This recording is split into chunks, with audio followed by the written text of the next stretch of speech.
Hello， 欢迎来到加持桑的慢慢分享。今天我们来看这款由万代在24年再版的真骨雕獠牙王牌风都侦探版本。没记错的话，这款在再版之前也是个小海景房了。好的，那么咱们也是闲言少叙，直接来打开包装看看吧。首先来看到玩具的本体，根据以往的经验来看，万代搞这个真骨雕什么10周年、15周年、50周年等等再版，多多少少会在涂装上做出一点小改动。那么这次动画版本的也无一例外，和风都侦探版本的疾风王牌一样，左强太郎这边没有太大改动，飞利浦部分基本是来了个大重涂，对比之前出版白色通体是采用了消光的这么一个质感，但是估计这个工艺成本把控的比较低，整体漆面看着不是很平整，还有点漏色的迹象。由于是上了油漆这个身上一些没处理干净的水口就更明显了。但有一说一方谷鸠卡造型在 W 所有形态里颜值绝对是保一真二的帅讲实话，刚入坑的时候，这个一半绿一半黑的基础形态，当时的我是没有立马接受的。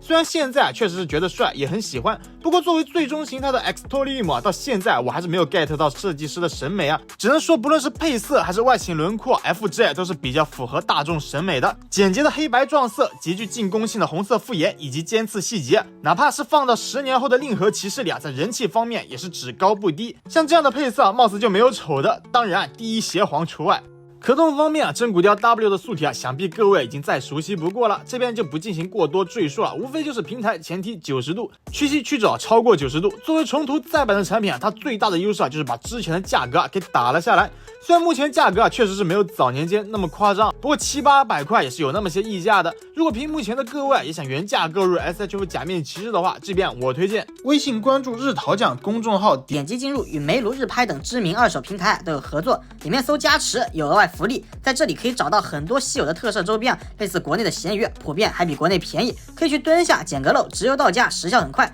最新上线的顺丰专线，从日本到国内最快只需要2天。周六梅卢可享88折，每周1、3、4、5梅卢92折不限购。像这一套3重加重光加原生支出捆绑购买才900多，直接实现一步到位点击下方评论区链接也能直达。好的，回归话题配件部分还挺丰富的，6对替换手型分别是3对造型略微不同的握持手，放松抓人2对开掌手，以及一对标志性的指人手。作为武器部分的獠牙尖刺，出版的4根都有附带，手上拿的肩上挂的都没有什么问题。小臂这里的插拔非常紧，替换的时候建议先拆除大臂再去拆小臂防止断剑。脚踝位置的尖刺插拔倒是不费劲但是我发现没拔个几次就有略微蹭漆的迹象。然后还附带了个透明渐变版本的腿部尖刺整个制作工艺还是挺漂亮的。獠牙与王牌的记忆体简单look，獠牙记忆体不能变成小恐龙，只能简单摆动记忆体造型部分。最后还附带了这么一个风都侦探版本才有的地台。